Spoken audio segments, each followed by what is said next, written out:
Hello mga kabayan, good afternoon po. Hindi ko pa namalayan yung oras.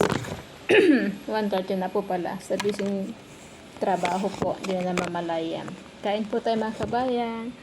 Ito po ang buhay ng OFW, nakakapagluto pag wala ng mga amo. Yan, ang pagluto naman ng kung anong gustong ulamin. Ayan guys, kain po tayo, nagpinakbet. Pinakbet po ang ulam natin ngayon.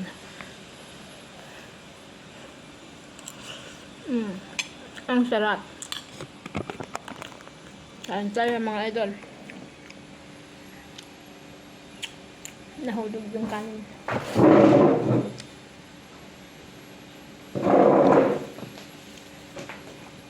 Ganito po ang buhay ng mga OFW.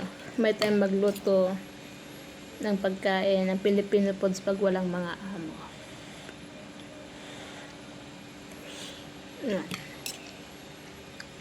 Ang sarap po guys.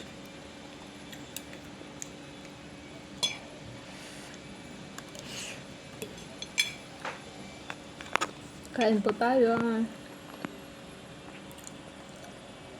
Maging wise tayong mga OFW pag walang mga amo. Ayan. Lutuin natin ang gusto natin pag wala sila.